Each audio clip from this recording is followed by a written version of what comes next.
I was very skeptical.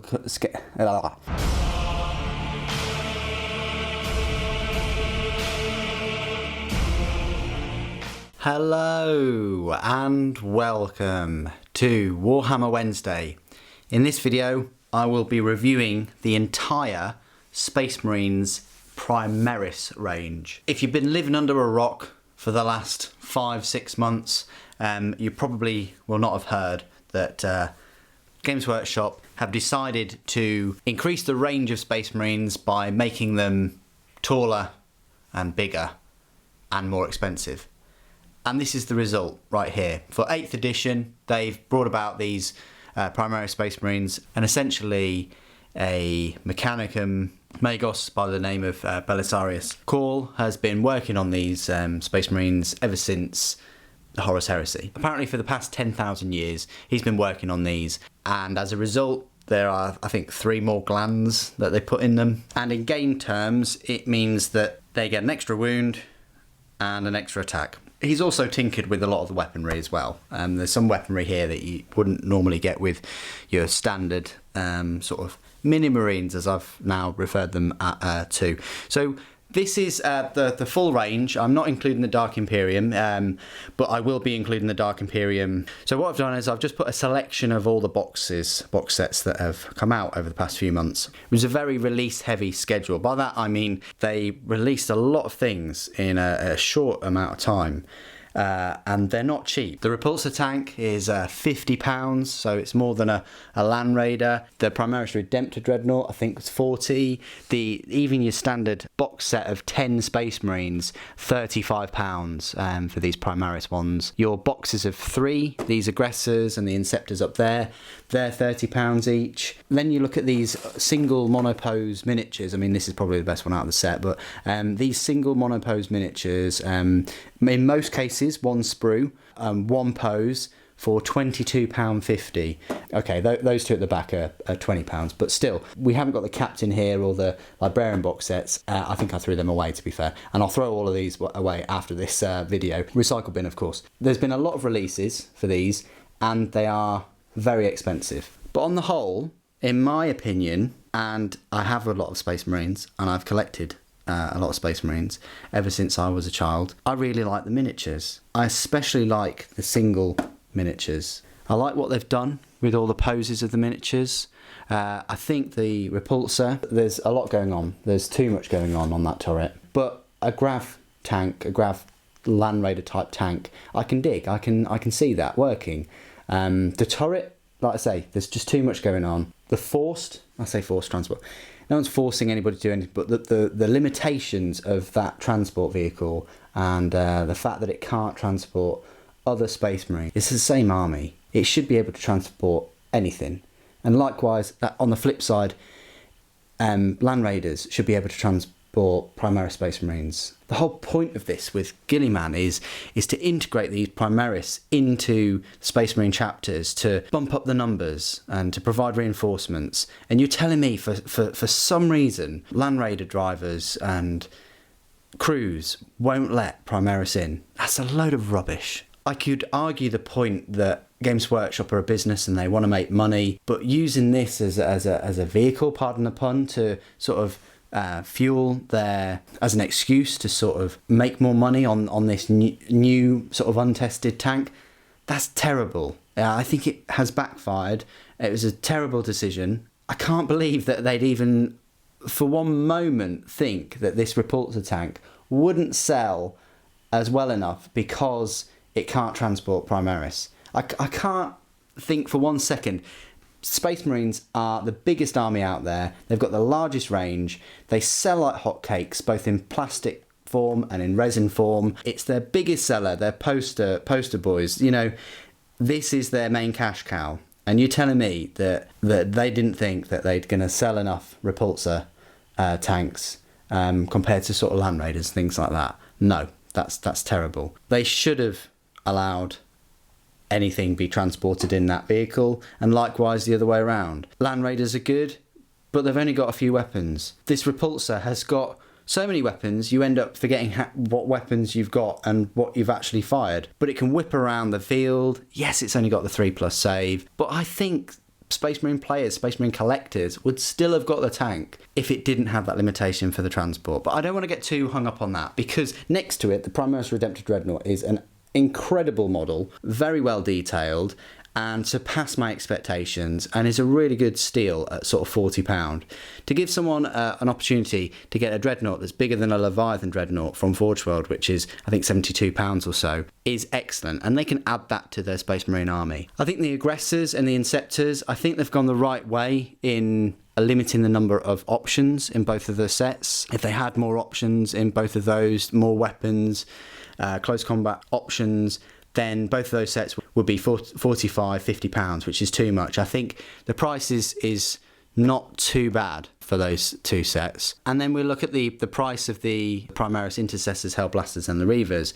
Now, I personally would have thought that they'd release those first, and if not, I thought that they'd release them as combat squads. Just makes sense, releasing a set of 5 of these for £15 would have been great, and it would have been the best way to start this range off. You have the first week, you have your Codex and maybe the Hellblasters and the Intercessors. Second week, you have your Reavers and your Inceptors or your Aggressors, but have them as the combat squads first, because I think that, maybe I'm talking for just myself, but I think that you get a lot of release fatigue. By that I mean when you got 2 or 3 sets out. I mean, I think the Repulse and the Redemptor came out the same week. That's £90 right there per week. I mean, I'd much rather them have a release schedule that was more staggered and consisted of sort of smaller cost packs. That's just my thoughts on the matter. Anyway, let's have a look at the models. I'll bring them to this table and we'll go through them all. And here are all the new releases. Now, everything you see before you will cost you £385. It's a lot of money, nearly £400, and obviously then you've got to add in the £35 Codex. You're talking of over £400 for this sort of small force. One of the reasons being is because they're more sort of elite. Really, their stats are slightly better than Space Marines, so you know, they are more expensive. In a few cases, they're bigger models too. You've got the Redemptive Dreadnought, which is £40, but it's so much bigger than a standard sort of £25–30 Dreadnought. Even a Contemptor, which is £35, you know, it's that much bigger. And then you look at the single miniatures like these two here, that, you know, they're £22.50 each for like a single monopose miniature. When you've got 4 of them, you know, that's £90 right there, almost £100 for 4 miniatures. The Redemptor's 50, these squads of 10 are 35, and I said it before, I would have much rather than be like £30 for a pack of 10, because they're only 4 sprues at the end of the day. The Centurions are 30, isn't too bad, and the Inceptors are 30, which isn't too bad. They could have gone down the route of adding another sprue in there, having more options, but then you would have probably ended up with more spare parts. So this is all the new releases for Primaris Space Marines. I'm not including the Dark Imperium models. I'll include them in my army so far video, which I'll be releasing next week. But I just wanted to show you the full release of these Primaris Space Marines and give you my thoughts and opinions on all the models individually and things. Now, my most favourite kit out of the whole release has to be the Redemptive Dreadnought. I think I was very sceptical at first. If it was £50, I wouldn't touch it, but £40 for the fact that you can sort of do that and have it slightly open. You can move all the joints, and it's got so much articulation in its poses. It's just a very versatile model. I was very worried about the very small sort of rear toe, but it must have been the way that they painted it or something like that, because it has grown on me. I still wish it was a bit bigger, but there we go. Everything else is very beastie. I like all of its weapon options. It's a tank of a dreadnought. It's great. And then my second model that I prefer, it's a close one between the Apothecary, which comes in 2 sprues rather than the 1, has got a lovely sort of scenic type base, and a couple of, you know, different heads, different guns, different top tools and things. Really like that pose with that Apothecary. It's between him and the Chaplain, and maybe the store exclusive model Captain. which is pretty good. I mean, it now means that I've got 3 captains, which is a bit crazy. You know, I've got these 2 and then 1 in Gravis armor, but that's the way it is, I suppose. I'll need to bump up my normal intercessors, but you'll see that in the full collection video that I've actually got probably double this now, but yeah, we'll have a look at that another time. I do like the intercessors. I do like their poses that you can get them in, and I do like the auxiliary grenade launcher. I think the Reavers are pretty nice too with their skull masks. Again though, with all of these 3 main sets, the intercessors, the Reavers and the Hellblasters, you're limited in that you've got 5 models there that are replicated. They're twins. Now, on models that are just holding the guns and different types of guns, like the Hellblasters and possibly the Intercessors, it's not that much of a big deal. But for the Reavers, I mean, you can see just how similar those 2 poses are right there. Very similar, other than the change in the weapons. So if you're thinking about replacing all of your Space Marines, which I strongly recommend you not do, because the tactical squads are what, £25 if that, and you get 10, and they're a lot more versatile than these new Primaris Space Marines. You know, you've got access to loads of different weapons for the veteran sergeant, access to special weapons and heavy weapons. Yeah, they've got bolt guns, but you know, bolt guns are still an okay weapon. They're rapid fire. You can get a lot of shots downrange. In Horus Heresy, you've still got Fury of the Legion rules, things like that. So tactical Marines are not redundant by any means. They're still highly useful, and they've got so many more deployment methods. Now, this is Games Workshop's own doing.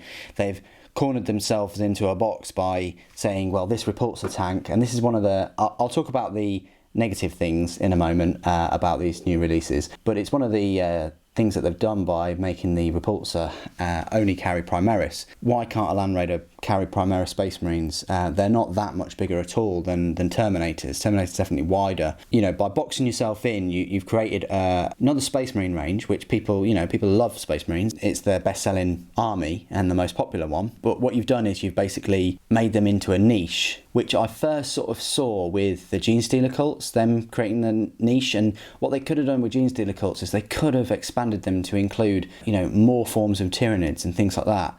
And again, with the Death Watch, they sort of made them into a bit of a niche army. And I was hoping that these Primaris, with the fluff and the amount of detail and all the time that they've taken in incorporating them into the current universe, I really thought that they would have incorporated them in the whole of the Space Marine range, rather than just having them, you know, segregated to like a niche force that you can just bump up your Space Marine army. I wanted full integration, but unfortunately that's not what they chose to do. So I've told you the best models, in my opinion. I really like the Redemptor and a couple of the monopose miniatures, and I do like the action sort of poses of the 3 main sets. However, you know, they're quite limited in terms of legs and torsos. Let me talk about the negatives. The big negative, elephant in the room, is price. Price has always been an issue with this hobby. It's always been expensive, but in this edition and with these models, they have ramped it up so much more. The miniatures are lovely, lovely looking miniatures, bigger Space Marines. You know, that Dreadnought is fantastic. But what you've done by increasing the price of sets, I know they're not increasing the price of the current sets, but what you've done by creating a range that's more expensive than, you know, the previous range, is unless wages and salaries and things go up by the same increase, which they haven't. Salaries and wages are not going up at all. There's pay freezes. It's still quite a dire situation out there. But unless those wages and salaries and things increase, then all you're going to be doing is pricing people out of the hobby. You know, when you're looking at a box set of 10 Space Marines for £35, and then you're looking at a video game or another form of entertainment, I mean, people will get different value from different bits of entertainment, of course. But if you're looking at it from that point of view, and the hobby to me seems like it's being aimed more at the younger generation than the sort of like veterans. When you're doing something like that and the parents hold the purse strings, you've got to ask yourself, would a parent buy a squad of 10 Space Marines for £35, almost as much as a video game? Now, the video game, arguably, may only last a few days. However, if it's got multiplayer, then its longevity is increased somewhat. And some would argue that 10 Space Marines after you've built them over the day and you painted them over sort of 2 days, they'll last longer, because you'll have them in your collection, or if you go to sell them later on, you're not going to lose much money. So I don't want to bring in the argument of, you know, which is giving you more value.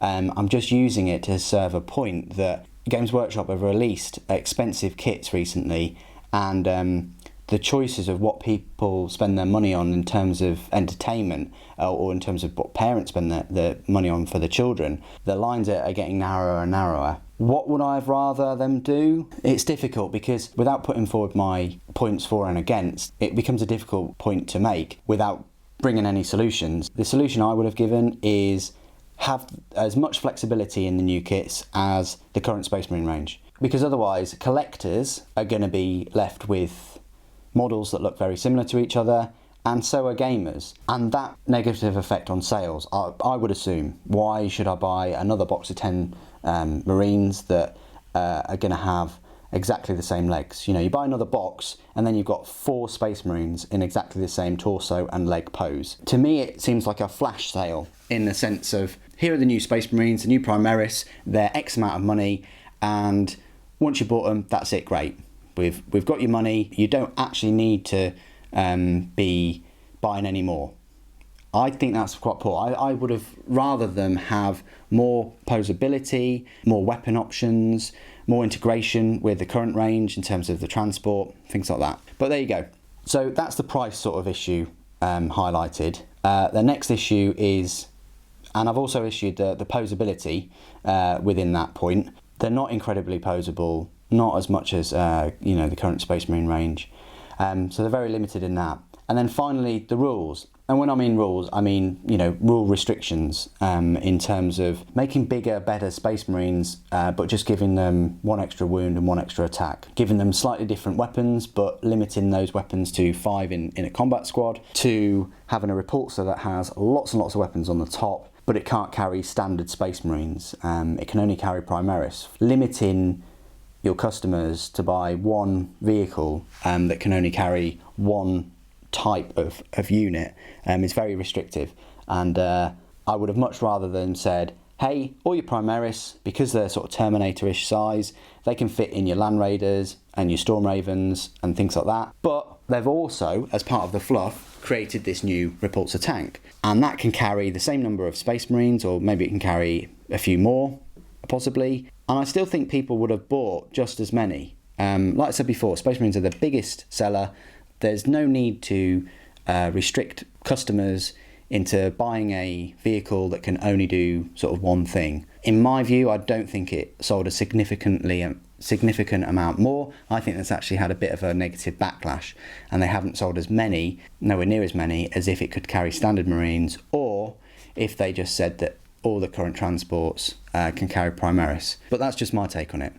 So they're the issues, the price, the posability, and some of the rules. But having said all that, I am a Space Marine collector at heart. I've got a huge Space Marine army. Looking at this release and looking at the models and the restrictions and things like that, there is no reason why I should buy a whole new chapter of Primaris Space Marines. This is the best that you're going to get, guys. You've got the Intercessors, which are basically the tactical Marines. You've got the Inceptors. This is it. They're not going to suddenly create another box of Interceptors. They're not suddenly going to create another Repulsor. What they have just finished is a super heavy tank for the Primaris, which I'm really looking forward to. I've got the money sat there, ready and waiting for it, ready to hit that pre-order button, and I'll definitely be giving you an unboxing and review for that. But in terms of adding to this force, which I'll probably touch upon in my main force video, I could probably see myself buying maybe another 5 Intercessors, maybe another box of Aggressors, maybe another Dreadnought, and maybe another Repulsor. But then that's it for the Primaris sort of side of things. And I'll probably only do that once all these are finished, which might be in about 6 years. Anyway, I hope you've enjoyed this review of the entire Space Marine Primaris range. I know it's quite rare to get all of these models in one place, in one video, so I hope it's been useful, that you've been able to look at all these models, pick and choose and make your own decision on which ones are worth it and which ones you're not going to go for. I mean, you could say a few people might go for, you know, the Primaris Apothecary, or they might go for the Dreadnought, and just leave it at that. There's a lot of other units that do similar if not better jobs. The Inceptors are great because they can just, you know, ascent down and let rip with their pretty good weapons. The Redemptive Dreadnought is great because it's chock full of weapons and it's got quite high survivability. The Aggressors, you could substitute those with Terminators that do have the invulnerable save, and they do have the power fists, or you could even substitute them with the Centurions, which, although they don't have an invulnerable save, they do have more wounds and, you know, better short shooty weapons. The Reavers are just similar to the Intercessors, but more close combat orientated. The Intercessors have a multitude of roles. You can have them with the assault weapons, you can have them with the 36-inch range Stalker rifles. The Hellblasters, they're going to be raining plasma death onto units, either with the heavy plasma incinerators being, you know, 36-inch range, or the assault ones. And then the Captains have an enormous amount of wounds. And then finally you've got the Repulsor, which has got quite a good survivability in terms of the same number of wounds as a Land Raider, but the save is 3+, which I still do question to this day.